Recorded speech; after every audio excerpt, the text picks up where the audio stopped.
The rain hammered against the floor-to-ceiling windows of Daniel Whitmore's Seattle penthouse office as he stared at his 8-year-old daughter Loveth. She sat curled up in the oversized leather chair, her small fingers tracing invisible patterns on her tablet screen. 6 months. 6 long, painful months since she had spoken a single word. Daniel's hands shook as he remembered that terrible night when the police officer stood at their door, hat in hand, delivering news that would shatter their perfect world. His wife Rebecca had been driving home from her book club when a drunk driver ran a red light. The impact killed her instantly. Since that moment, Loveth had retreated into a world of complete silence. "Loveth, sweetheart," Daniel whispered, his voice catching in his throat. "Would you like to have lunch with Daddy today?" The little girl didn't even look up. Her dark brown eyes remained fixed on the tablet, though Daniel knew she wasn't really seeing whatever was on the screen. Dr. Patricia Morgan, the third child therapist they had tried, had left just an hour ago with the same defeated expression as the others. "Mr. Whitmore," she had said, gathering her papers with obvious frustration, "Loveth shows no signs of trauma-induced mutism recovery. She can physically speak, but she's choosing not to. Without her cooperation, there's nothing more I can do." Daniel's billion-dollar tech company, Whitmore Industries, had given him the power to solve almost any problem with money, connections, or sheer determination. But his daughter's silence was a wall he couldn't break through, no matter how much he spent on specialists, treatments, or therapies. The intercom buzzed, startling him from his thoughts. "Mr. Whitmore," his assistant Jennifer's voice came through clearly, "you have the board meeting in 10 minutes. "Cancel it," Daniel said without hesitation. "Cancel everything for the rest of the week." "Sir, the quarterly reports." "I said cancel everything, Jennifer." Daniel's voice was firm but not angry. "My daughter needs me more than any meeting or report." He walked over to where Loveth sat and knelt beside her chair. Her small frame seemed even tinier in the massive piece of furniture. She was wearing a yellow dress that Rebecca had bought her last Christmas, now too small, but she refused to wear anything else. "Loveth, look at Daddy." Daniel gently touched her chin, trying to turn her face toward him. For just a moment, their eyes met, and he saw something that made his heart break all over again. It wasn't just sadness in those beautiful brown eyes that mirrored his own. It was emptiness, like she had given up on the world entirely. "I know you miss Mommy," Daniel whispered, fighting back tears. "I miss her too, baby girl. So much that sometimes I don't know how to breathe. But we still have each other, and Mommy wouldn't want us to stop living." Loveth blinked once, slowly, then returned her gaze to the tablet. Daniel felt like he was drowning in his own helplessness. Every night, he lay awake wondering if he was failing her, if there was something else he should be doing, someone else he should be calling. The penthouse felt like a museum of their former happiness. Family photos lined the walls, showing a time when Loveth's laugh could fill an entire room. Her and Rebecca baking cookies in the kitchen. Family vacations to Disneyland where Loveth wore mouse ears and grinned so wide her cheeks hurt.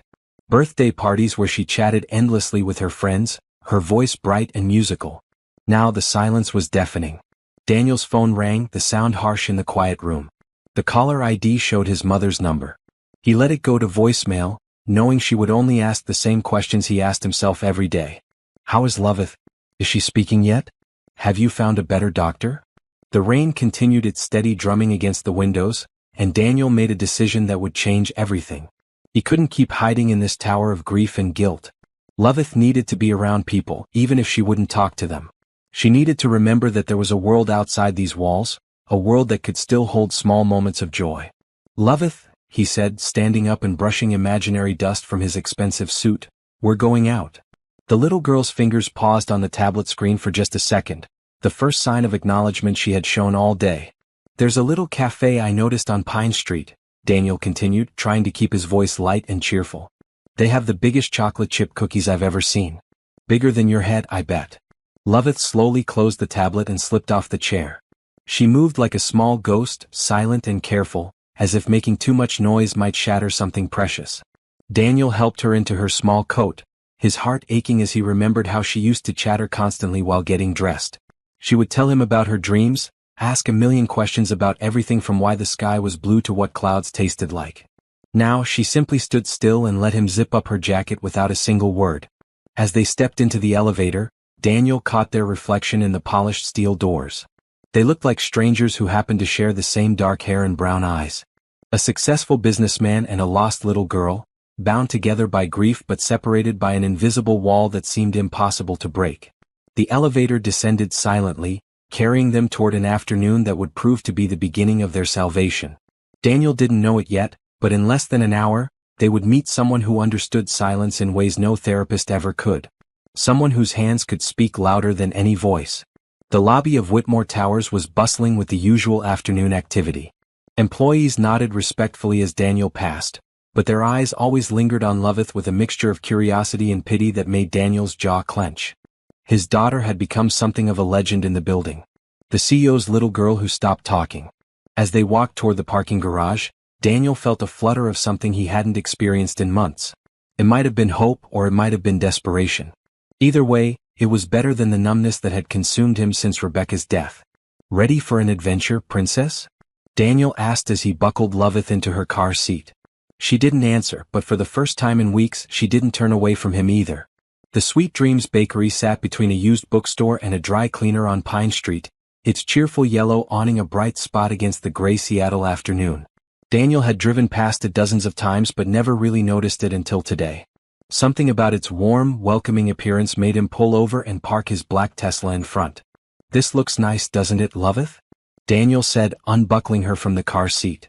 She surveyed the small cafe with those serious brown eyes but gave no response. A small bell chimed as they entered, and Daniel was immediately struck by the cozy atmosphere. The walls were painted a soft cream color and decorated with local artwork. Round wooden tables were scattered throughout the space, each one topped with a small vase containing a single sunflower. The air smelled like vanilla, cinnamon, and fresh bread. Behind the glass display case, rows of pastries, cookies, and cakes created a rainbow of tempting colors. Daniel counted at least 6 different types of muffins, each one looking more delicious than the last. This was exactly the kind of place Rebecca would have loved, he thought with a pang of sadness. "Welcome to Sweet Dreams," said a young woman approaching from behind the counter. "I'm Sofia Rodriguez and this is my bakery." Daniel looked up to see a beautiful African-American woman in her mid-20s wearing a flour-dusted apron over dark jeans and a white t-shirt.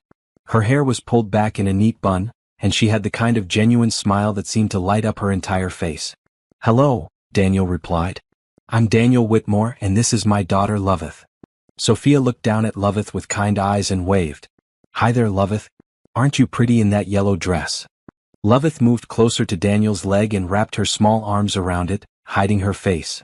"She's a little shy," Daniel explained, feeling heat rise in his cheeks. It was easier than explaining the truth to a stranger. "That's perfectly okay," Sophia said warmly. "Sometimes the world can feel pretty big and scary. Would you like to find a table while I get you some menus?" Daniel chose a table by the window where Loveth could watch people walking by on the sidewalk. She climbed into her chair and immediately began tracing patterns on the wooden surface, the same invisible designs she made everywhere they went. Sophia returned with 2 menus and a small coloring book with crayons. "I thought Loveth might like this while you decide what to order." "That's very thoughtful, thank you," Daniel said, genuinely touched by the gesture. As Sophia walked back to the counter, Daniel noticed something different about the way she moved. She kept glancing around the cafe, and her eyes seemed to be watching people's mouths when they talked rather than their eyes. When a customer at another table called out to her, Sophia didn't respond until the person waved to get her attention. Daniel opened his menu and began reading the options aloud to Loveth, hoping to spark some interest. "They have grilled cheese sandwiches, tomato soup, chocolate chip cookies, apple pie." He paused, watching her face for any reaction. "Nothing." "The chocolate chip cookies are my specialty," Sophia said, appearing beside their table with a notepad. "I make them with brown butter and sea salt. They're pretty popular with kids." "That sounds wonderful," Daniel said. "We'll take 2 cookies and..." He looked at the drink menu. "Hot chocolate for Loveth and coffee for me." "Excellent choices," Sophia said, writing on her notepad. She looked at Loveth again and smiled. "I'll make sure to give you the biggest cookie I have." As Sophia walked away, Daniel watched his daughter carefully. Loveth had stopped tracing patterns and was now watching Sophia work behind the counter. There was something in her expression that Daniel hadn't seen in months. Curiosity. The cafe filled with the afternoon rush as office workers stopped by for their daily caffeine fix. Daniel noticed that Sophia moved efficiently between taking orders, making drinks, and pulling pastries from the display case. But he also noticed that she sometimes missed customers who called out to her from across the room. When Sophia brought their order to the table, Daniel decided to satisfy his curiosity. "Excuse me, Sophia, but are you?" He paused, not sure how to ask politely. Deaf. Sophia finished for him, setting down the hot chocolate and coffee. Yes, I am. I lost my hearing when I was 5 years old from meningitis. Oh, I'm sorry, Daniel said, feeling awkward. I didn't mean to. Please don't apologize, Sophia said with a laugh. It's just part of who I am. I read lips pretty well and I've learned to manage just fine. She placed an enormous chocolate chip cookie in front of Loveth, and Daniel was amazed to see his daughter actually look up and make brief eye contact with Sophia. Wow, look at that cookie, Loveth, Daniel said encouragingly. It's bigger than a dinner plate. Sophia knelt down beside Loveth's chair so they were at eye level. I made this one especially for you, she said, her voice clear and gentle. I hope you like it. Then something extraordinary happened. Sophia began moving her hands in graceful, flowing gestures while she spoke. Daniel realized she was using sign language, probably out of habit. Loveth's eyes widened as she watched Sophia's hands. For the first time in 6 months, Daniel saw genuine interest spark in his daughter's face. Sophia noticed Loveth's attention and smiled. She continued signing while speaking aloud. The secret ingredient is love. That's what makes all good food taste better. Loveth tilted her head to one side, studying Sophia's hand movements with intense concentration. Then, to Daniel's complete shock, his daughter slowly lifted her own small hands and tried to copy one of Sophia's gestures. The movement was clumsy and uncertain, but it was the first voluntary communication Loveth had attempted since her mother's death. Daniel's heart pounded so hard he was sure everyone in the cafe could hear it. Sophia's eyes lit up with understanding. Do you want to learn? She asked Loveth, both speaking and signing. Loveth nodded. Actually nodded. Daniel gripped the edge of the table so tightly his knuckles went white. This means, hello, Sophia said, showing Loveth a simple wave-like gesture. And this means, thank you. Loveth carefully copied both signs, her little face scrunched up in concentration. When she successfully mimicked the thank you sign, Sophia clapped her hands together and beamed. Perfect. You're a natural, Sophia praised, and Loveth's mouth curved into the tiniest smile. Daniel felt tears prick his eyes. It was the first smile he had seen from his daughter in half a year. He wanted to jump up and shout with joy, but he was afraid of breaking the magical moment unfolding before him. Would you like to learn more? Sophia asked Loveth. This time, Loveth's nod was more enthusiastic. She pushed the untouched cookie aside and leaned forward, giving Sophia her complete attention. For the next 20 minutes, Sophia taught Loveth basic signs while other customers came and went. Daniel sat in amazed silence, watching his little girl engage with another person for the first time in months. She learned signs for please, more, happy, and cookie. When they were finally ready to leave, Loveth surprised everyone by signing, thank you, to Sophia without being prompted. You're very welcome, sweetheart, Sophia signed back before speaking aloud to Daniel. She's incredibly bright. Children often learn sign language faster than adults. I can't thank you enough, Daniel said, his voice thick with emotion. She hasn't communicated with anyone since her mother died 6 months ago. Sophia's expression softened with understanding. I'm so sorry for your loss. Grief can make us feel like we're trapped in a world where no one understands us. As they prepared to leave, Loveth tugged on Daniel's sleeve and pointed to Sophia, then made a gesture with her hands. What is it, sweetheart? Daniel asked. Loveth pointed to herself, then to Sophia, then made a questioning gesture with her hands raised. Sophia understood immediately. She's asking if she can come back and learn more. Daniel looked at his daughter's hopeful face and felt something shift in his chest. Would you like that, Loveth? To come back tomorrow? Loveth nodded eagerly and then did something that made Daniel's breath catch in his throat. She walked over to Sophia and hugged her legs just the way she used to hug Rebecca. Sophia gently patted Loveth's back and looked up at Daniel with tears in her eyes. We'll be here every day at the same time. I'd love to teach her more. As they walked back to the car, Daniel noticed that Loveth's steps seemed lighter. She wasn't dragging her feet or walking like every movement was an effort. She clutched the paper bag containing her uneaten cookie and looked back at the bakery several times. Did you have fun, princess? Daniel asked as he buckled her into her car seat. Loveth looked directly at him and signed thank you, the gesture Sophia had taught her. It wasn't a spoken word, but it was communication. It was hope. As Daniel drove home, he felt something he hadn't experienced since Rebecca's death. For the first time in 6 months, he was genuinely excited about tomorrow. Daniel woke up the next morning to find Loveth sitting at the kitchen table, practicing the hand gestures Sophia had taught her the day before. She was signing hello and thank you over and over, her small face serious with concentration. "Good morning, sweetheart," Daniel said, pouring himself a cup of coffee. "Are you ready to go see Sophia today?" Loveth looked up at him and nodded enthusiastically, then signed please, a gesture she must have remembered from their lesson. Daniel's heart swelled. It was such a small thing, but it felt like a miracle. During the drive to Sweet Dreams Bakery, he found himself actually humming along to the radio for the first time in months. The yellow awning came into view, and Daniel could see Loveth bouncing slightly in her car seat with excitement. When they entered the bakery, Sophia waved from behind the counter and signed, "Hello," to Loveth. Loveth immediately signed back, her face breaking into a smile that reached her eyes. "Look who remembered," Sophia said, coming around the counter to greet them. "You practiced, didn't you?" Loveth nodded and showed Sophia all the signs she had been working on that morning. Each gesture was more confident than the day before. "I'm impressed," Sophia said to Daniel. "Most people need much more repetition to remember signs this clearly." They took the same table by the window, and this time Loveth didn't hide behind Daniel's leg. She sat up straight in her chair, watching Sophia's every move with bright, attentive eyes. "Today I thought we could learn some signs that might be useful for you," Sophia said, settling into the chair across from Loveth.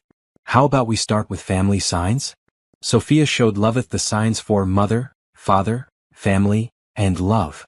When she demonstrated the sign for mother, Loveth's expression grew serious and she carefully copied the gesture. "This is how we sign, I love you," Sophia said, showing the combination of pointing to herself, crossing her arms over her heart, and pointing to Loveth. Loveth practiced the sequence several times, then looked at Daniel and signed the entire phrase. "I love you." Daniel felt his throat close up with emotion.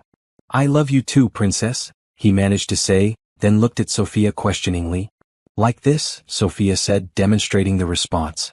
Daniel copied the signs, feeling clumsy compared to Sophia's fluid movements, but Loveth clapped her hands together when he completed the phrase. "This is amazing," Daniel said to Sophia. "I've never seen her so engaged with anything." "Sign language can be incredibly freeing," Sophia explained. "Especially for children who feel like they can't express themselves in traditional ways. There's something beautiful about communicating with your whole body, not just your voice." Over the next hour, Sophia taught them signs for emotions, foods, and everyday activities. Loveth was like a sponge, absorbing everything and asking for more through gestures and expressions. "Daddy," Loveth said suddenly, her voice barely above a whisper. Both Daniel and Sophia froze. It was the first word Loveth had spoken aloud in 6 months. "Yes, sweetheart," Daniel said carefully, not wanting to make too big a deal of it and risk scaring her back into silence. "I want to learn more," Loveth said quietly, her voice rusty from disuse. Daniel's eyes filled with tears and he looked at Sophia, who was beaming. "We can learn as much as you want," Sophia said gently. "Would you like to come back every day?" "Yes, please," Loveth said, then signed please as well. "I think we can arrange that," Daniel said, his voice thick with gratitude. As they continued their lesson, Daniel found himself watching Sophia more closely. She moved with a natural grace, her hands flowing through signs like she was conducting music only she could hear. When she laughed at something Loveth did, her whole face lit up with genuine joy. "Can I ask you something personal?" Daniel said during a quiet moment while Loveth was practicing. "Of course," Sophia replied. "How did you learn to be so patient? So good with children?" Sophia smiled. "I have 3 younger brothers. When I lost my hearing, my whole family learned sign language so I wouldn't feel left out. My parents made sure I never felt like my deafness was something to be ashamed of or something that made me less than anyone else." "That's wonderful," Daniel said. "Not all families would be so supportive." "I was lucky," Sophia agreed. "But I also learned that communication isn't just about words.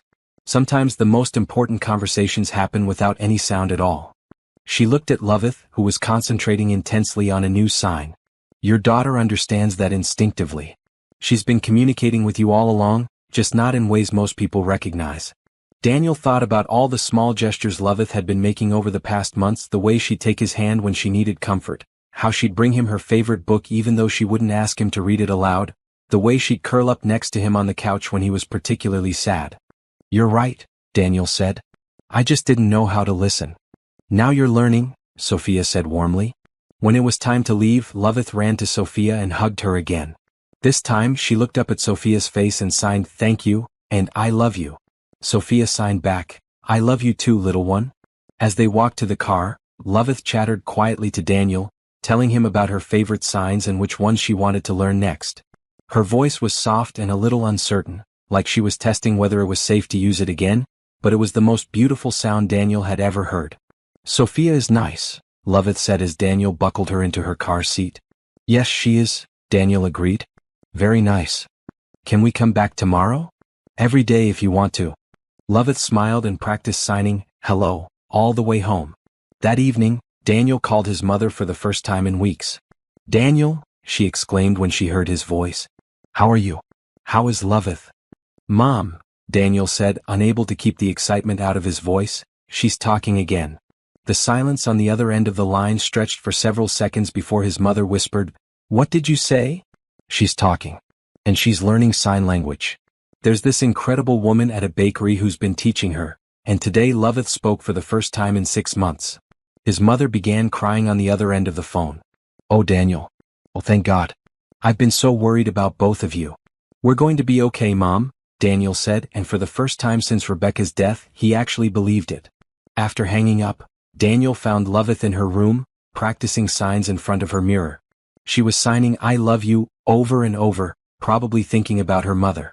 Loveth, Daniel said softly, sitting on the edge of her bed. She turned to look at him, and he was struck by how much clearer her eyes looked. The fog of grief was still there, but it was lighter somehow. I know you miss Mommy, Daniel said. I miss her too. But I think she would be so proud of you for being brave enough to talk again. Loveth climbed onto the bed next to him and leaned against his side. Do you think Mommy knows sign language in heaven? Daniel's heart ached with love for this incredible little girl. I think Mommy knows everything in heaven. And I think she's very happy that you're learning something new. Loveth was quiet for a moment, then she looked up at Daniel. Daddy? Yes, Princess? I like Sophia. She understands me. I like her too, Daniel said, realizing as he spoke that it was true in more ways than one. As he tucked Loveth into bed that night, she signed good night and I love you before closing her eyes. Daniel stood in her doorway for a long time, watching her sleep peacefully for the first time in months. Tomorrow they would go back to the Sweet Dreams Bakery. Tomorrow Loveth would learn more signs and speak a few more words. Tomorrow, Daniel would get to see Sophia's beautiful smile and graceful hands teaching his daughter that communication could be a form of art. For the first time since his world had fallen apart, Daniel was genuinely looking forward to tomorrow. 2 weeks into their daily visits to Sweet Dreams Bakery, Daniel found himself arriving earlier each day, not just because Loveth was eager to see Sophia, but because he was too. He told himself it was simply gratitude for what Sophia was doing for his daughter, but deep down, he knew it was more than that. Loveth was now speaking in short sentences, mixing spoken words with sign language in a way that seemed perfectly natural to her. She had learned over 50 signs and was teaching them to Daniel every evening after dinner. Good morning, Sophia. Loveth called out as they entered the bakery, signing the greeting simultaneously. Good morning, my little star, Sophia signed back, then spoke aloud for Daniel's benefit. You're early today. Daddy didn't have any meetings, Loveth explained, climbing into their usual chair by the window. So we came right after breakfast. Daniel smiled at Sophia, feeling that familiar flutter in his chest when she smiled back. I hope you don't mind us taking over your table every day. Are you kidding? You two are my favorite customers, Sophia said warmly. Besides, Loveth is helping me with something very special. What's that? Daniel asked, settling into his chair. Sophia disappeared behind the counter and returned with a large poster board covered with pictures and words. I'm creating a visual menu for deaf customers who might not be comfortable with lip reading. Loveth has been helping me test which pictures are clearest. Daniel examined the poster with amazement. Each menu item was represented by a beautifully clear photograph alongside printed words and basic sign language illustrations. This is incredible, Daniel said. You made all of this? Photography was my hobby before I opened the bakery, Sophia explained. I figured there was no reason I couldn't combine both interests to help my community. Loveth bounced in her chair with excitement. Show Daddy the sign for muffin, Sophia. As Sophia demonstrated the sign, Daniel found himself studying her face instead of her hands.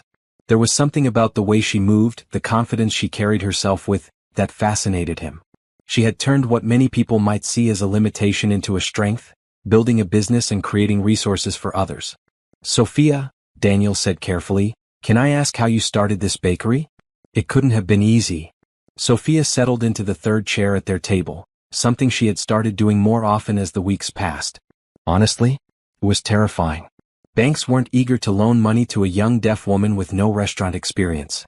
But I had saved every penny from my job at a commercial kitchen, and my family helped with the down payment. What made you want to open your own place instead of continuing to work for someone else? I got tired of being invisible, Sophia said simply. In most kitchens, communication is all verbal. Lots of shouting and rapid-fire instructions. I was constantly asking people to repeat themselves or missing important information. I knew I was good at baking, but I felt like I was always playing catch-up. She gestured around the cozy cafe. Here, I can create an environment that works for me, and hopefully for other people who sometimes feel like they don't quite fit in elsewhere. Daniel was struck by her matter-of-fact tone. There was no self-pity or bitterness, just a quiet determination that he found incredibly attractive. You've built something amazing here, Daniel said sincerely. Thank you, Sophia replied, then turned to Loveth. Ready for today's lesson, little star? Yes. I want to learn food signs today, Loveth announced. Sophia began teaching Loveth signs for various foods, starting with fruits and vegetables. Daniel watched his daughter's face light up with each new sign, marveling at how much she had changed in just 2 weeks. Daddy, try this one, Loveth said, demonstrating the sign for apple. Daniel copied the motion, and Sophia gently corrected his hand position. The brief contact sent a warm sensation up his arm. Like this, Sophia said, her fingers guiding his into the proper shape. The sign comes from the idea of biting into an apple right here. She touched her cheek lightly.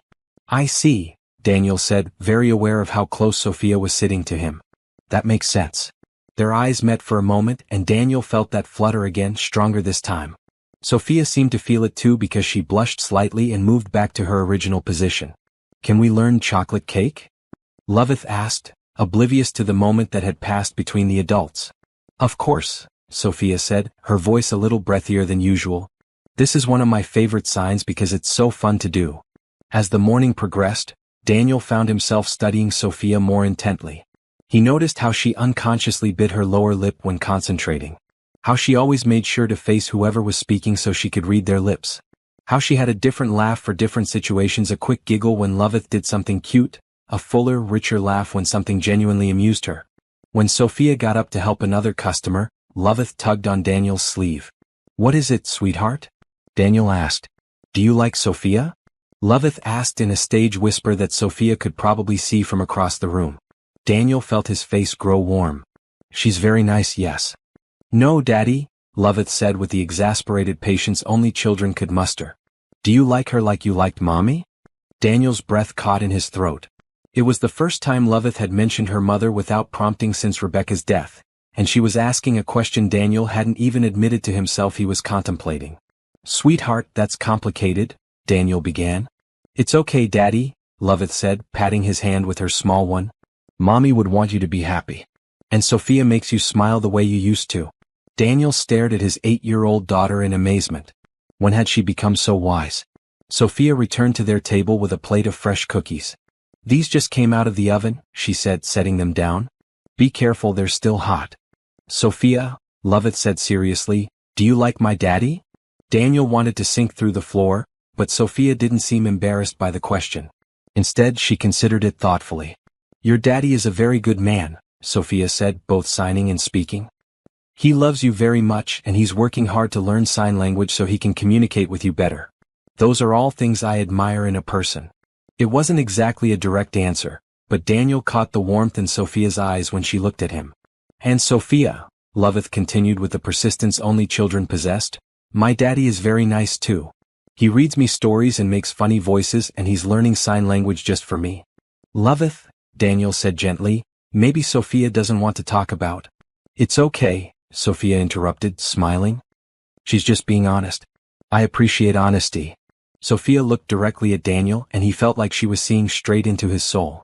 Your daddy is indeed very nice, Loveth. And very handsome too. Daniel felt his heart skip a beat. Had she really just said that? I think so too, Loveth agreed matter-of-factly, then bit into her cookie. These are really good, Sophia. Thank you, little star, Sophia said, but her eyes remained on Daniel for a moment longer. The rest of their visit passed in a comfortable haze. Daniel found himself paying more attention to Sophia than to the sign language lesson, noticing the way she unconsciously tucked a strand of hair behind her ear when she was thinking, how her hands moved like graceful dancers even when she wasn't signing. When it was time to leave, Loveth gave Sophia her usual goodbye hug, but this time she whispered something in Sophia's ear that made the young woman's eyes widen slightly. "What did you tell her?" Daniel asked as they walked to the car. "I told her that you look at her the way Prince Eric looked at Ariel in The Little Mermaid," Loveth said innocently. Daniel groaned. "Loveth, you can't just say things like that." "Why not?" "It's true," Loveth said, climbing into her car seat. "And I think Sophia likes it when you look at her like that." As Daniel drove home, he couldn't stop thinking about what his daughter had observed. Was he really that obvious? And if so, how did Sophia feel about it? That evening, after Loveth was in bed, Daniel found himself walking around his penthouse apartment, feeling restless. For the first time in months he was thinking about something other than grief and worry. He was thinking about Sophia's laugh, her gentle patience with Loveth, the way she had built something beautiful from nothing. He was thinking about the possibility that maybe, just maybe, there could be room in his heart for someone new without diminishing what he had felt for Rebecca. His phone buzzed with a text message from an unknown number. "Hi Daniel, this is Sophia. I hope you don't mind that I got your number from the business card you left for the tip jar. I wanted to thank you for bringing Loveth in every day. She's brought so much joy to the bakery. Also, I was wondering if you'd like to bring her to the farmer's market with me on Saturday? I'm doing a booth there and I thought she might enjoy seeing where I get some of my ingredients. No pressure. Sophia." Daniel stared at the message for a full minute before typing back. "We would love that. What time should we meet you?" Her response came quickly. "Perfect. How about 9 a.m. at the Pike Place Market main entrance? Wear comfortable shoes, will be doing lots of walking." Daniel smiled as he set his phone down. For the first time since Rebecca's death, he was genuinely excited about weekend plans that didn't involve therapists or grief counselors. Saturday couldn't come fast enough. Saturday morning arrived with unexpected sunshine, a rare treat in Seattle's typically gray autumn weather. Daniel found himself taking extra care with his appearance, choosing a casual navy sweater and dark jeans instead of his usual business attire. "Daddy, you look nice," Loveth commented as she practiced her signs at the breakfast table. "Are you trying to look handsome for Sophia?" "I just want to look presentable for our outing," Daniel replied, but he couldn't deny that Sophia had been on his mind when he chose his clothes. "You always look handsome," Loveth said loyally. "But today you look extra handsome." They arrived at Pike Place Market to find Sophia waiting by the main entrance, wearing a bright yellow sundress that made her skin glow and her smile even more radiant. She had a large canvas bag slung over her shoulder and looked completely at ease in the bustling market environment. "Good morning." Sophia signed and spoke as they approached. "Perfect weather for market day." "Good morning, Sophia," Loveth signed back, then ran to give her a hug. "I've been practicing all week." "I can tell," Sophia said, watching as Loveth demonstrated several new signs she had learned. "You're getting so good at this." Daniel felt that familiar warmth spread through his chest as he watched Sophia interact with his daughter. There was something so natural about the way they communicated, as if they had known each other for years instead of weeks. "So, where do we start?" Daniel asked. "Follow me," Sophia said, leading them into the maze of vendors and stalls. "First stop is my favorite produce vendor. Mrs. Chin has the best organic fruits and vegetables in the city." They wove through the crowded market, past flower vendors and fishmongers, street musicians and artists selling handmade crafts. Sophia moved confidently through the chaos, clearly comfortable in this environment. "Mrs. Chen," Sophia called out as they approached a colorful produce stand. "I'd like you to meet my friends."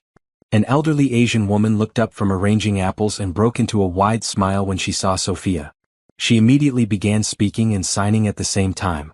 "Mrs. Chin is deaf too," Sophia explained to Daniel and Loveth. "She taught me some of my first signs when I started shopping here." Daniel watched in fascination as Sophia and Mrs. Chen had an animated conversation entirely in sign language. Their hands moved so quickly and fluidly that it looked like an intricate dance. "What are they talking about?" Loveth whispered. "Mrs. Chen is telling Sophia about the new varieties of apples she got in this week," Daniel said, surprised that he could follow some of the conversation. "And Sophia is telling her about you." Mrs. Chen turned to Loveth and signed something with a warm smile. "She says you have beautiful eyes and she can tell you're very smart," Sophia translated. Loveth beamed and carefully signed "thank you" to Mrs. Chen, who clapped her hands together in delight. Sophia selected various fruits and vegetables, explaining to Loveth where each item came from and how she would use them in her baking. Daniel found himself more interested in watching Sophia than in learning about organic farming techniques. The key to good baking, Sophia said as they moved to the next vendor, is starting with the best possible ingredients. You can't make something beautiful from things that aren't beautiful themselves. Is that your philosophy for everything? Daniel asked. Sophia glanced at him with a slight smile. Pretty much. I believe in surrounding myself with beautiful things and beautiful people. Their eyes met for a moment, and Daniel felt that increasingly familiar flutter in his chest. Their next stop was a spice vendor where Sophia taught Loveth about different flavors and how they work together in baking. Loveth was fascinated by the dozens of small containers filled with colorful powders and dried herbs. Can I smell this one? Loveth asked, pointing to a container of cinnamon. Of course, the vendor said, opening the container. This is Ceylon cinnamon, the good stuff. Loveth inhaled deeply and made a face of pure bliss. It smells like Christmas. That's exactly right, Sophia said. Smell is one of the most important parts of baking. If something doesn't smell right, it won't taste right either. As they continued through the market, Daniel noticed how many people knew Sophia. Vendors waved to her, other customers stopped to chat, and several people signed brief greetings as they passed. She was clearly a beloved part of this community. You're pretty popular here, Daniel observed. I've been coming here every Saturday for 3 years, Sophia explained. It's one of my favorite places in the city. There's something special about a place where people from all walks of life come together to share food and culture. They stopped at a cheese vendor where Sophia was selecting ingredients for a new recipe she was developing. While she discussed different types of aged cheddar with the vendor, Daniel found himself studying her profile. The way the morning light caught the curves of her face, the concentration in her expression as she evaluated different options. Daddy, Loveth said quietly, tugging on his sleeve. You're doing it again. Doing what? Daniel asked, though he suspected he knew. Looking at Sophia like Prince Eric, Loveth said with a giggle. Daniel glanced around to make sure Sophia was still occupied with her cheese selection. Loveth, we need to talk about when it's appropriate to make observations like that. But I'm right, aren't I? Loveth pressed. You do like her. Daniel knelt down so he was at eye level with his daughter. Sophia is a wonderful person and she's helped you so much. I'm very grateful to her. That's not what I asked, Loveth said with the persistence of an 8-year-old who knew she was onto something. Before Daniel could formulate a response, Sophia returned with her cheese selections. Ready for the final stop? I want to show you where I get my honey. The honey vendor's stall was toward the back of the market, away from the main crowds. The elderly man behind the counter had a long gray beard and kind eyes that crinkled when he smiled. Sophia, my dear, he called out when he saw them approaching. Right on time for the Saturday special. Daniel Loveth, this is Mr. Patterson, Sophia said. He's been keeping bees for 40 years and makes the most incredible honey in Washington state. Please call me George, the man said, shaking Daniel's hand. Any friend of Sophia's is a friend of mine. George showed Loveth different types of honey, explaining how the flavor changed depending on what flowers the bees visited. He let her taste wildflower honey, clover honey, and a special blackberry blossom variety that was Sophia's favorite. This is my secret ingredient, Sophia told Loveth. I use it in my cinnamon rolls and several of my cake recipes. It tastes like sunshine, Loveth declared after sampling the blackberry blossom honey. That's poetry right there, George said with a hearty laugh. Young lady, you have an excellent palate.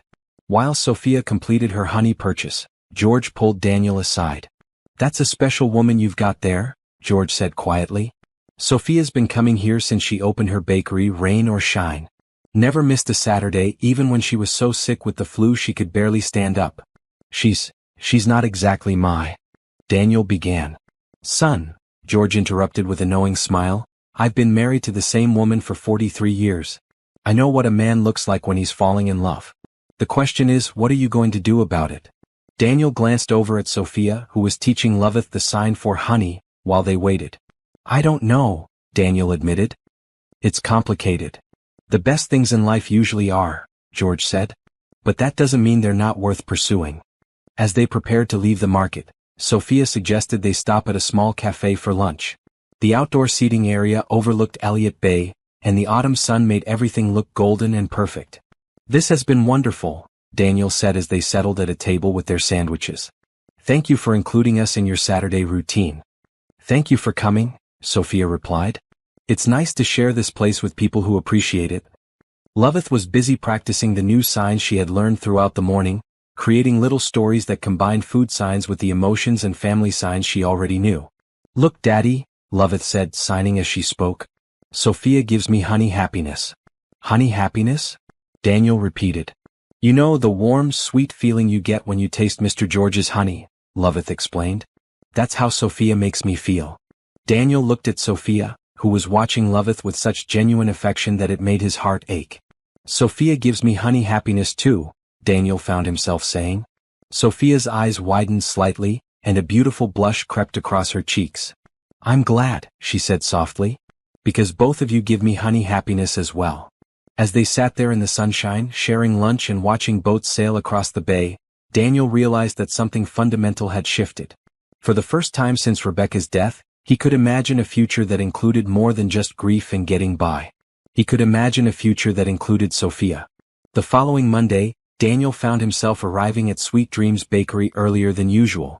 Loveth was still asleep in the car seat, exhausted from a playdate with her cousin the day before, so Daniel carried her inside and settled her in their usual chair. You're here early, Sophia said, looking up from behind the counter where she was arranging fresh pastries. Everything okay? Loveth wore herself out yesterday, Daniel explained, adjusting his sleeping daughter's position so she was more comfortable. But she made me promise we wouldn't miss our lesson. Sophia smiled softly. She's dedicated, I'll give her that. The bakery was quiet in the early morning hour before the regular rush. Only one other customer sat in the corner, reading a newspaper with his coffee. The atmosphere felt intimate and peaceful. Can I get you some coffee while we wait for Sleeping Beauty to wake up? Sophia asked. That would be great, thank you. Sophia prepared his usual order and brought it to the table, then surprised Daniel by sitting down across from him with her own cup of tea. Do you mind if I ask you something personal? Sophia said, her fingers wrapped around the warm mug. Of course, Daniel replied, curious about what she wanted to know. What was your wife like? The question caught Daniel off guard, but not in an unpleasant way. Most people avoided mentioning Rebecca entirely, as if pretending she never existed would somehow be less painful. Rebecca was. Daniel paused, searching for the right words. She was sunshine. She could walk into a room and immediately make everyone feel welcome and loved. She had this laugh that was completely infectious, and she saw the best in everyone she met. Sophia nodded, listening intently. She sounds wonderful. She was, Daniel said, surprised to find that talking about Rebecca didn't hurt as much as it used to. She was also stubborn as a mule and had absolutely no sense of direction. She once got lost in our own neighborhood because she was so busy talking to a neighbor about their garden that she forgot which way she was walking. Sophia laughed softly. That's a beautiful memory. It is, Daniel agreed. For a long time I couldn't think about her without feeling like I was drowning. But lately the memories feel different. Still sad but also, grateful I guess. Grateful that I got to love someone like that, even if it wasn't forever. What changed? Sophia asked gently. Daniel looked at his sleeping daughter, then back at Sophia. Honestly? You did. Watching you with Loveth, seeing how you've helped her find her voice again, it reminded me that healing doesn't mean forgetting. It means learning to carry love forward instead of letting grief hold you back. Sophia's eyes glistened with unshed tears. That's beautiful, Daniel. Can I ask you something now? Daniel said. Of course. Have you ever been in love? Sophia was quiet for a long moment, staring into her teacup. Once, she said finally. His name was Marcus. We dated for 2 years. Daniel felt an unexpected stab of jealousy at the mention of another man. What happened? He decided he wanted a normal relationship, Sophia said, her voice matter-of-fact, but Daniel could hear the old hurt underneath. He said dating me was too much work. Too many accommodations, too much explaining to other people, too much effort to communicate. He sounds like an idiot, Daniel said bluntly. Sophia looked up in surprise, then laughed. That's exactly what my brother said. Your brother was right. Daniel leaned forward slightly. Sophia, being with you isn't work.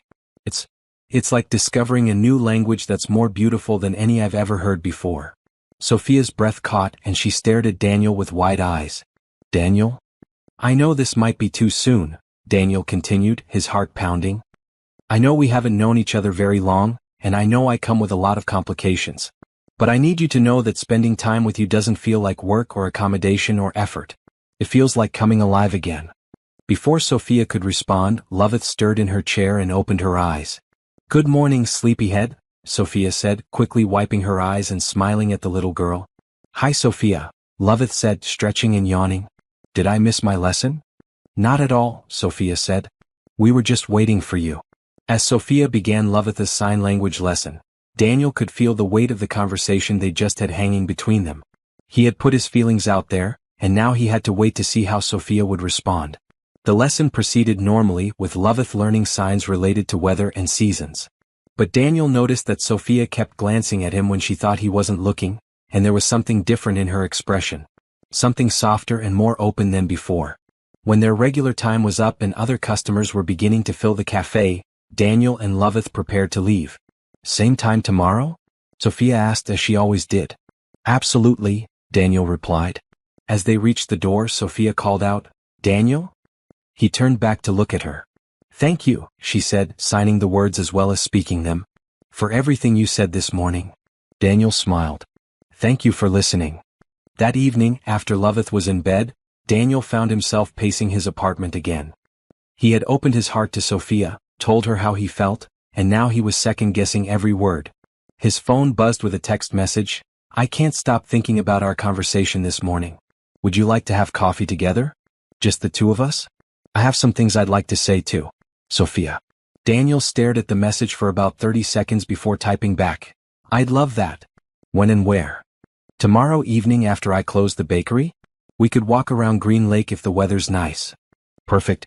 Should I pick you up at the bakery? That would be wonderful. See you at 6 p.m. Daniel set his phone down and realized he was grinning like a teenager with his first crush. For the first time in a year he was nervous about a date. Because that's what this was, wasn't it? A date. The thought should have made him feel guilty, but it didn't. Instead, it made him feel hopeful. The next day passed in a blur of anticipation. During their usual morning visit to the bakery, Sophia seemed more relaxed and natural than she had in days. She and Loveth worked on signs for different activities and hobbies, and Daniel found himself paying more attention to Sophia's expressions than to the lesson. Daddy, you're not practicing, Loveth scolded during a break in the lesson. Sorry, sweetheart, Daniel said, forcing himself to focus. Show me that last sign again? But even as he dutifully practiced the sign for reading, Daniel's mind was on the evening ahead and whatever Sophia wanted to tell him. At 5:30 that evening, Daniel dropped Loveth off at his mother's house for a sleepover with her cousin. Are you going on a date with Sophia? Loveth asked as they pulled into his mother's driveway. We're just going for a walk and having coffee, Daniel said, which was technically true. That's a date, Daddy, Loveth said with 8-year-old certainty. I hope she says yes to whatever you're going to ask her. I'm not going to ask her anything specific, Daniel protested. Aha, Loveth said skeptically. Just remember to tell her she's pretty. Girls like that. Daniel's mother came out to meet them, and after getting Loveth settled, she pulled Daniel aside. You look nervous, she observed. I'm fine, Mom. You're going to see Sophia, aren't you? Daniel sighed. Does everyone know my business? When you're glowing like a Christmas tree, it's not hard to figure out, his mother said with a smile. I'm happy for you, Daniel. From what Loveth tells me, Sophia sounds like a wonderful woman. She is, Daniel said. I just hope. Hope what? I hope I'm not making a mistake. I hope it's not too soon. I hope I'm not betraying Rebecca's memory. His mother took his hands in hers. Daniel, Rebecca loved you. If she could see you now, she wouldn't want you to spend the rest of your life alone. She'd want you to be happy. How can you be so sure? Because that's what love is, his mother said simply. Love wants the beloved to flourish, even if that means moving forward without them.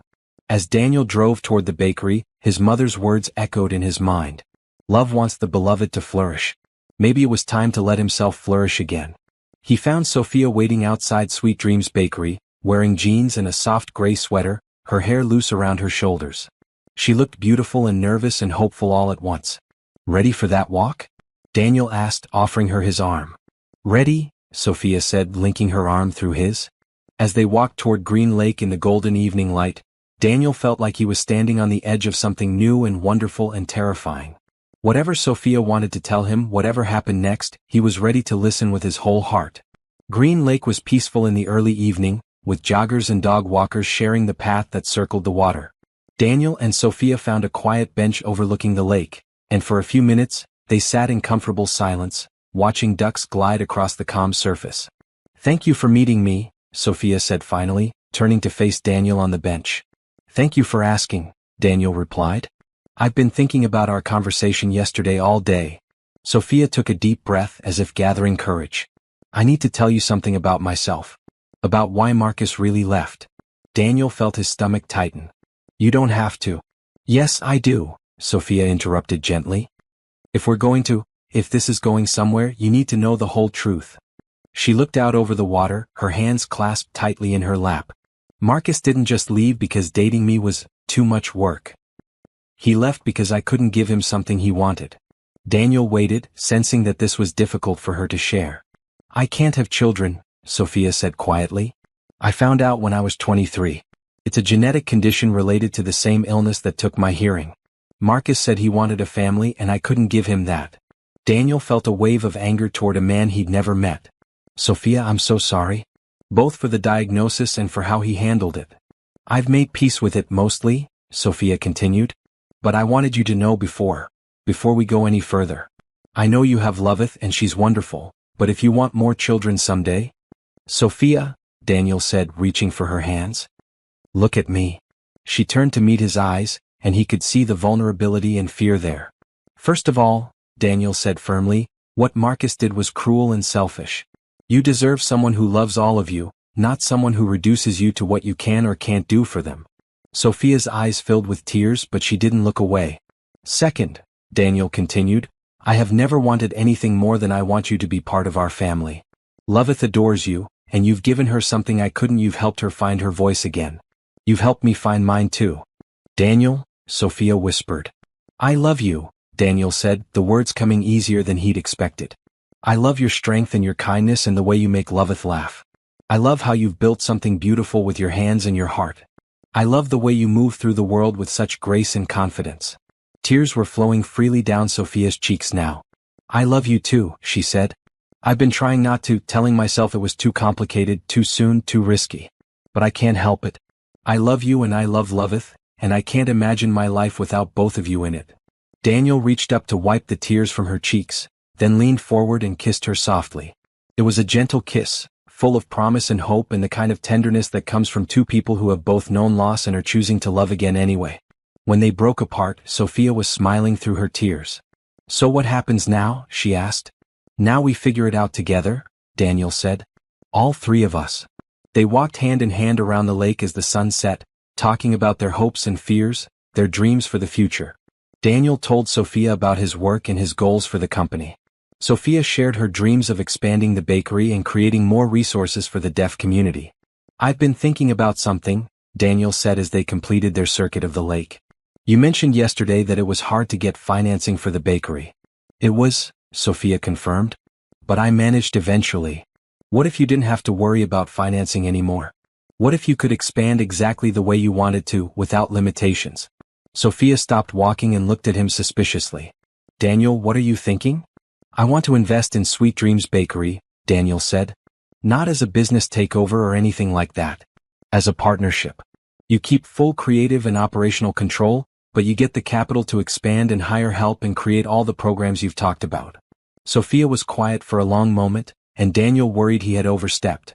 "That's incredibly generous," Sophia said finally. "But I can't accept that kind of help. It wouldn't be fair to you." "Why not?" Because what if this doesn't work out between us? What if we try dating and it falls apart?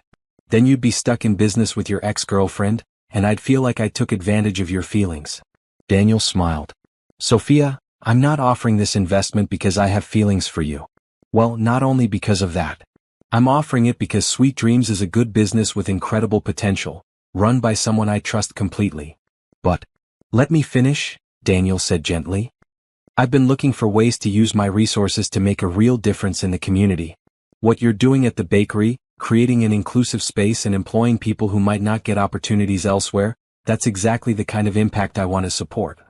Sophia bit her lower lip, clearly torn between desire and caution. "Besides," Daniel added with a grin, "if things don't work out between us romantically, You'll just have to settle for being stuck with me as a business partner who thinks you're brilliant. Sophia laughed despite her concerns.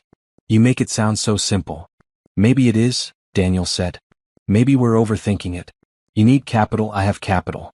You're creating something beautiful and important, I want to support beautiful and important things.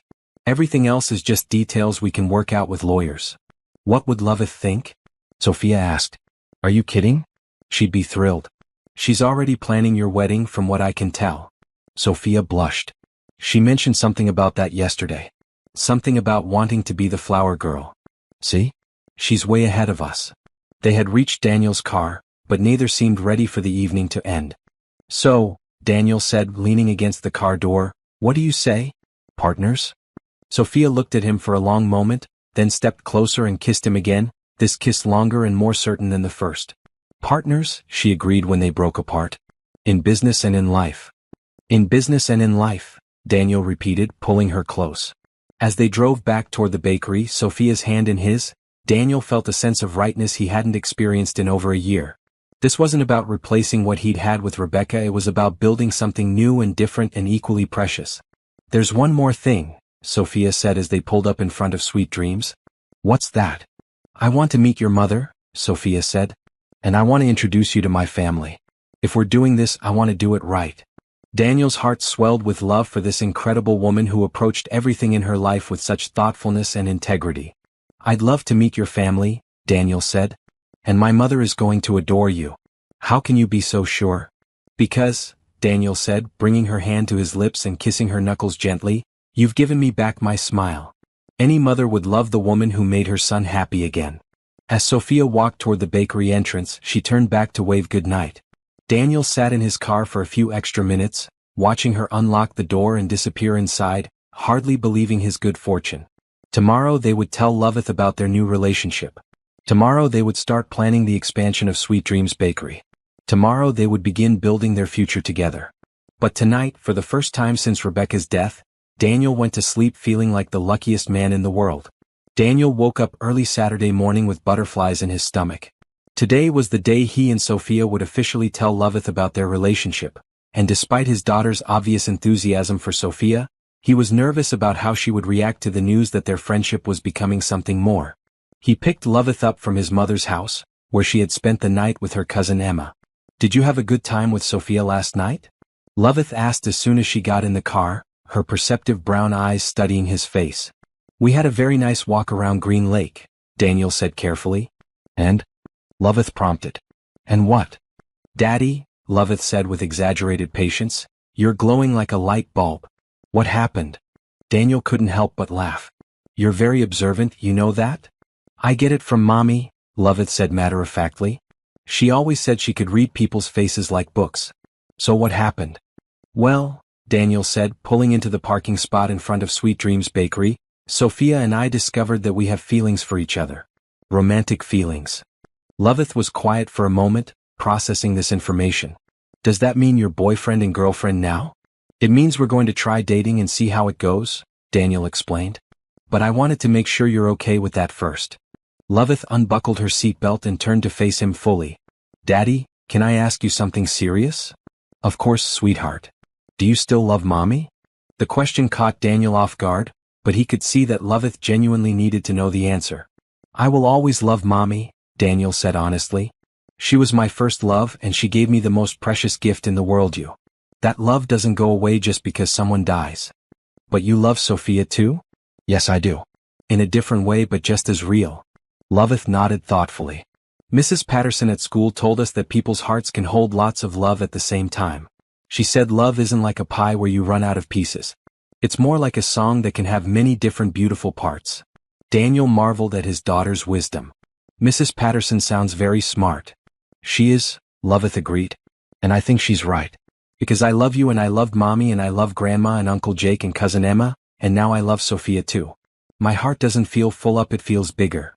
That's a beautiful way to think about it, Daniel said, fighting back tears. So yes, Loveth said decisively, I'm okay with you and Sophia being boyfriend and girlfriend. Actually, I'm more than okay. I'm happy. Really? Really? Sophia makes you smile the way you used to before Mommy died. And she makes me feel understood and special. I think we should definitely keep her. Daniel laughed at his daughter's matter-of-fact assessment. Well, I'm glad we have your approval. They entered the bakery to find Sophia arranging a display of autumn-themed cupcakes. She looked up when she heard the bell and smiled at both of them, though Daniel noticed a slight nervousness in her expression. Good morning, Sophia said, signing as she spoke. How are my favorite people today? We have news. Loveth announced, bouncing on her toes with excitement. Oh, Sophia said, looking questioningly at Daniel. We told her about us, Daniel explained. And she has some thoughts on the matter. Sophia knelt down so she was at eye level with Loveth. What do you think, little star? I think you and Daddy should definitely be together, Loveth said seriously. And I think we should be a family. All three of us. Sophia's eyes filled with tears. You really think so? I really think so, Loveth confirmed. But I have some conditions. Conditions? Daniel asked, amused. Yes, Loveth said, holding up one finger. First, Sophia has to come to my school play next month. I'm playing a tree, and trees are very important in stories. Sophia looked at Daniel, who nodded encouragingly. I would be honored to come to your school play, Sophia said, both signing and speaking. I've never seen anyone play a tree before. Second, Loveth continued, holding up another finger, we have to have family movie nights. With popcorn and hot chocolate. That sounds perfect, Sophia agreed. And third, Loveth said very seriously, you have to teach Daddy to make your chocolate chip cookies so he can make them for me when you're not around. Sophia laughed. Those are excellent conditions. I accept all of them. Loveth threw her arms around Sophia in a tight hug. Good. Now we can start being a real family. Over Sophia's shoulder, Daniel saw tears streaming down her face, but she was smiling wider than he'd ever seen. The rest of the morning passed in a happy blur. Sophia taught them both new signs related to family and emotions, and Daniel was amazed at how natural it felt to plan a future that included all three of them. Around noon, Sophia's phone buzzed with a text message. She glanced at it and her face lit up. My family is coming by this afternoon, she announced. My parents and my brothers. They want to meet the little girl I've been telling them about. They know about Loveth? Daniel asked. I talk about her all the time, Sophia admitted. And I may have mentioned you a few times too. What did you tell them about me? Daniel asked, curious. Sophia blushed. That you're kind and patient and you love your daughter more than anything in the world. And that you're learning sign language just to communicate better with her. She told them you're handsome too, Loveth added helpfully. I heard her on the phone with her mom yesterday. Loveth? Sophia exclaimed, her blush deepening. It's true though, Loveth said pragmatically. Daniel laughed. Well, I'm looking forward to meeting them. Will they mind that we're here? Are you kidding? They've been dying to meet you both, Sophia said. Fair warning though, my family is loud and opinionated and they're going to ask you a million questions. Sounds like my kind of people, Daniel said. An hour later, the bakery door opened and a group of people poured in, talking and laughing and signing all at once. Daniel immediately saw the family resemblance. Sophia's warm smile was reflected in all of their faces. There's my beautiful daughter, called out a woman who was clearly Sophia's mother. She was petite like Sophia but moved with the same confident grace. A tall man with graying temples and kind eyes followed her, and behind them came three younger men who all shared Sophia's expressive dark eyes. Everyone, Sophia said, both signing and speaking so everyone could follow, I'd like you to meet Daniel and Loveth. Sophia's mother immediately approached Loveth and knelt down to her level. Hello, sweetheart. I'm Maria, Sophia's mama. She's told me so much about you. Hi, Mrs. Rodriguez, Loveth said politely, then carefully signed hello as well. Maria's face broke into a huge smile, and she responded in sign language before speaking aloud. Look at that. Sophia told me you were learning to sign, but I had no idea you were already so good at it. Sophia is the best teacher in the world, Loveth declared. She really is, agreed a young man who looked like a male version of Sophia. I'm Miguel, Sophia's oldest brother. One by one, the family members introduced themselves. There was Miguel, who was studying to be a teacher. Carlos, who worked as a mechanic and made Loveth laugh with his silly jokes. And Tony, the youngest, who was in college studying computer programming.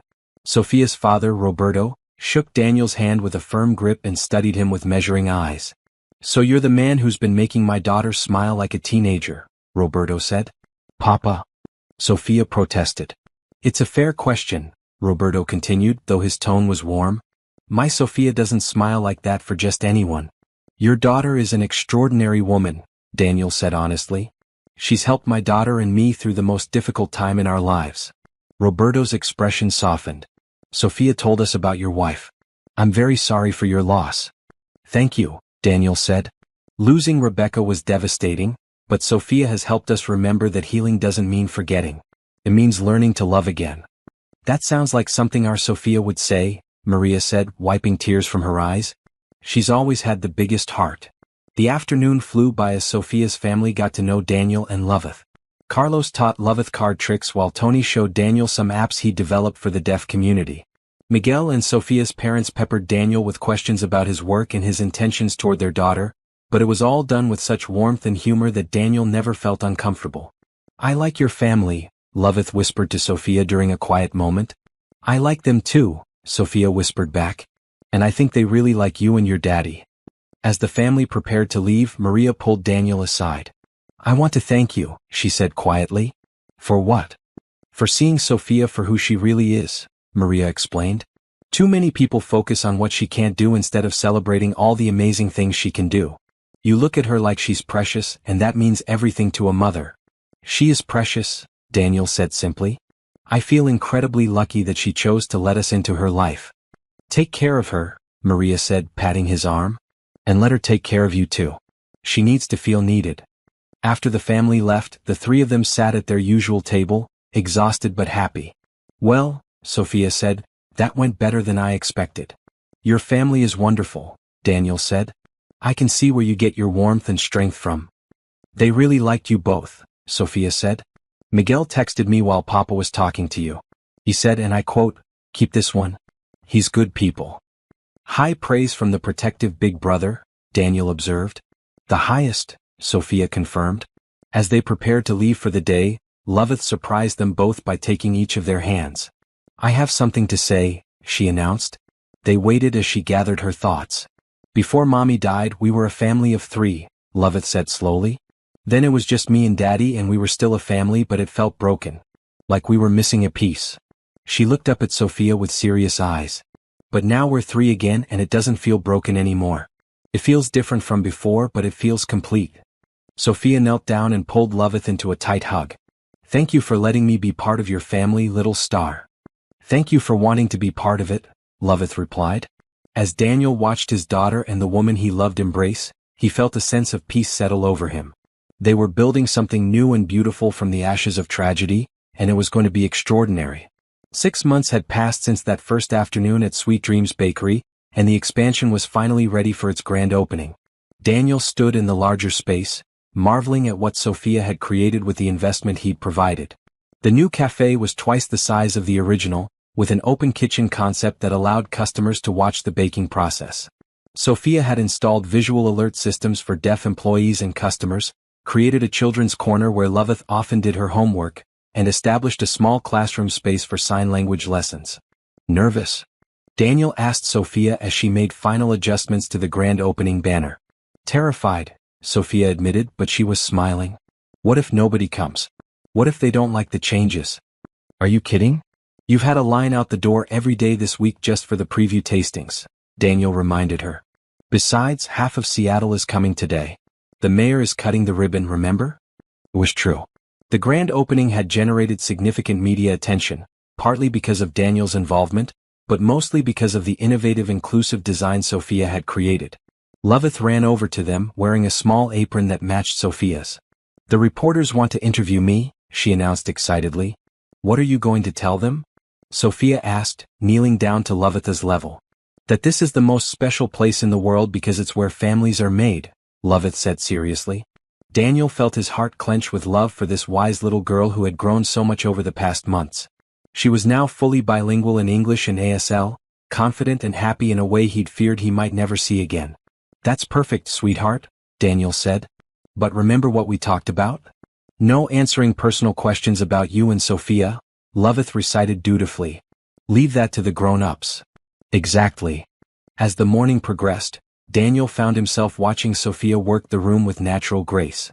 She moved seamlessly between English and ASL, making sure every customer felt welcome and included. Several deaf customers had already told him how meaningful it was to have a place where they didn't have to ask for accommodations, they were already built in. Around noon, during a brief lull in the crowds, Daniel caught Sophia's hand and pulled her aside.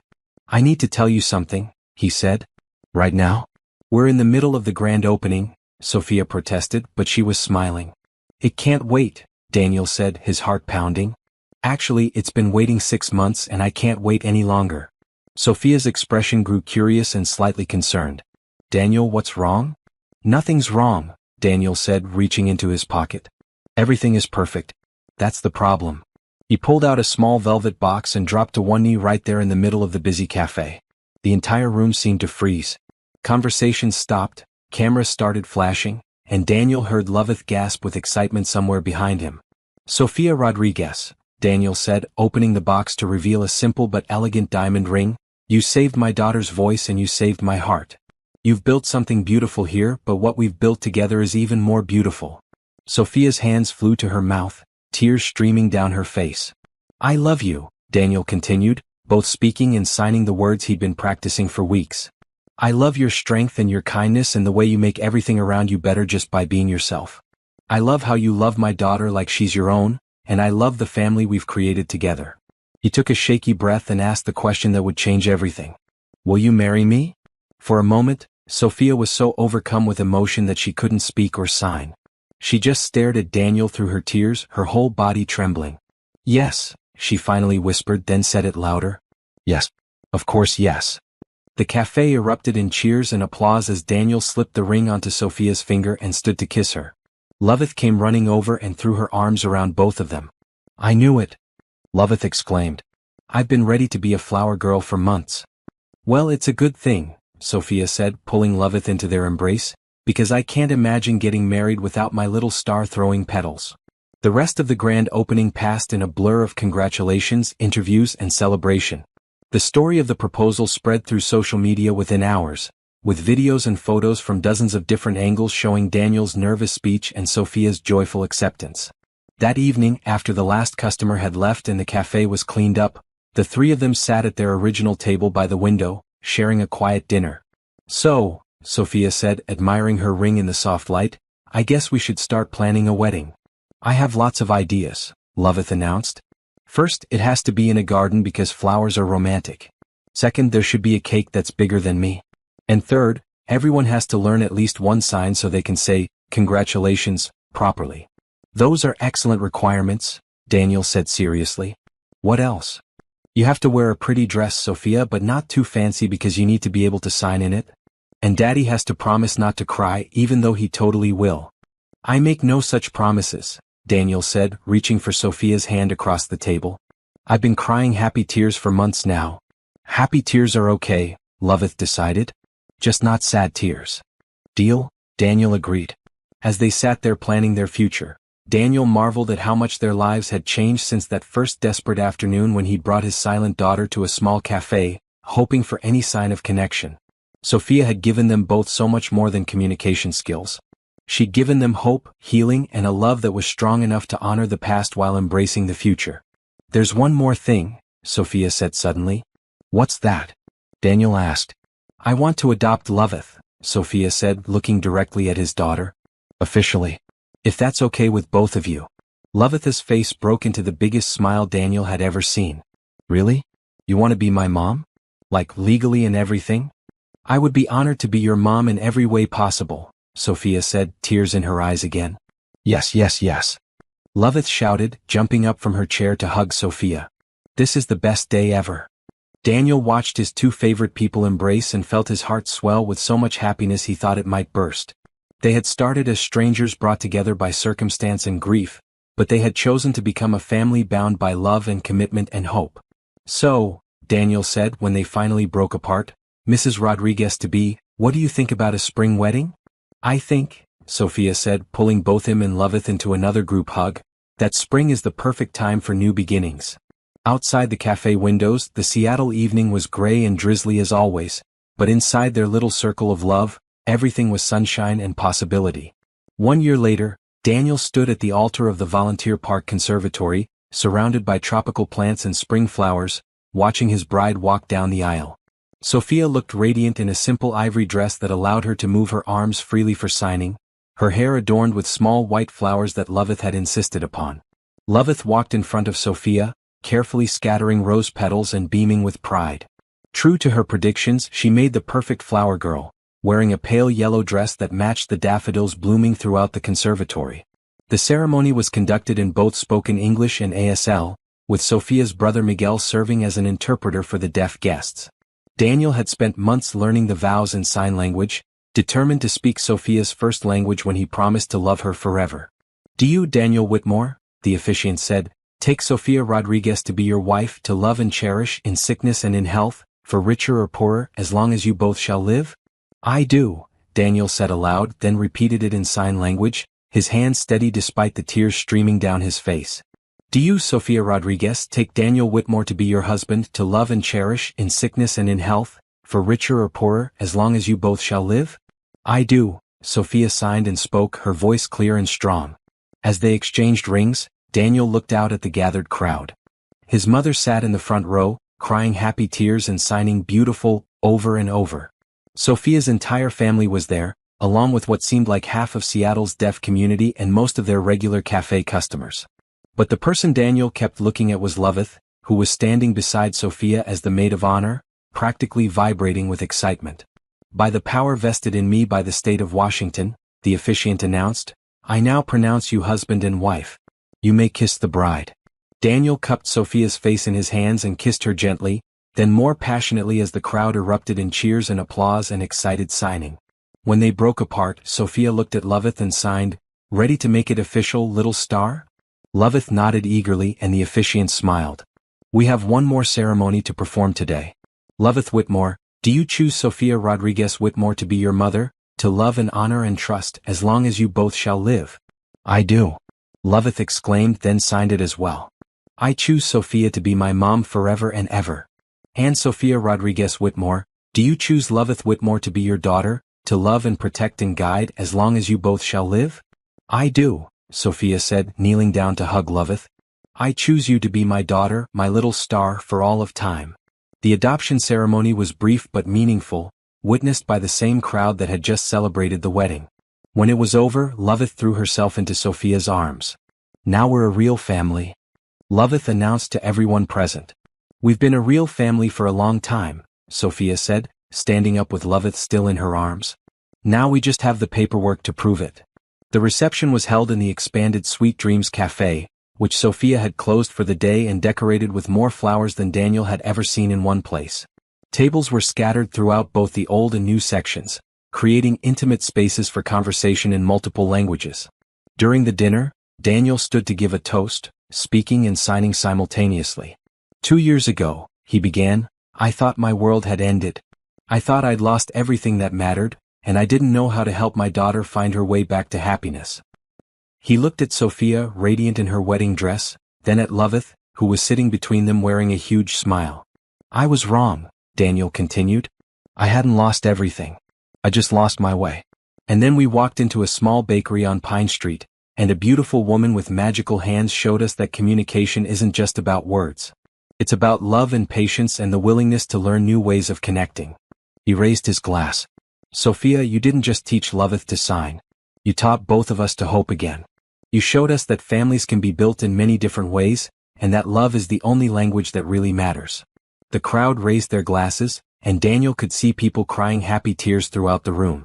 "To Sophia," Daniel concluded, "the woman who saved our voices and our hearts. Thank you for choosing us." "To Sophia," the crowd echoed and everyone drank. Later, as the evening wound down and guests began to leave, Daniel found a quiet moment with his new wife on the small balcony overlooking Pine Street. "Any regrets?" he asked, pulling her close. "Only one," Sophia said, leaning into his embrace. "What's that?" "I wish Rebecca could have been here," Sophia said softly.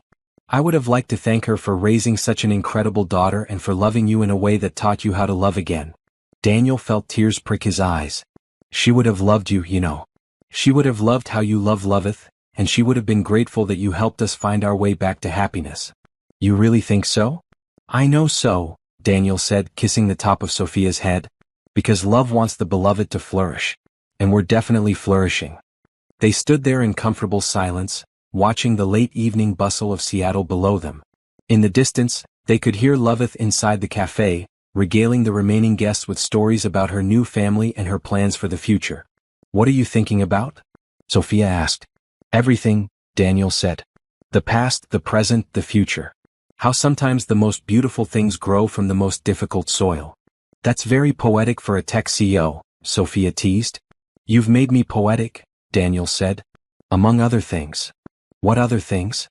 "Happy, hopeful, grateful, complete." Daniel turned Sophia to face him.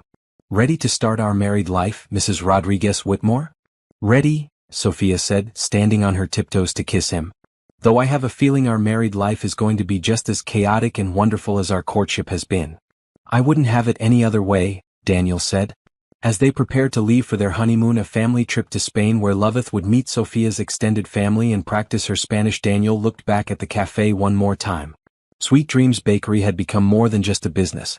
It was a symbol of possibility, a place where people came not just for excellent coffee and pastries, but for connection and community. Sophia had created exactly what she'd envisioned. A space where everyone was welcome, where communication happened in many forms, and where love was always the most important ingredient. "Ready to go home?" Sophia asked, linking her arm through his. "I am home," Daniel said, looking at his wife and hearing Loveth's laughter drift from inside the cafe. "Wherever you two are, that's home." As they walked toward their car, Daniel reflected on the journey that had brought them to this moment.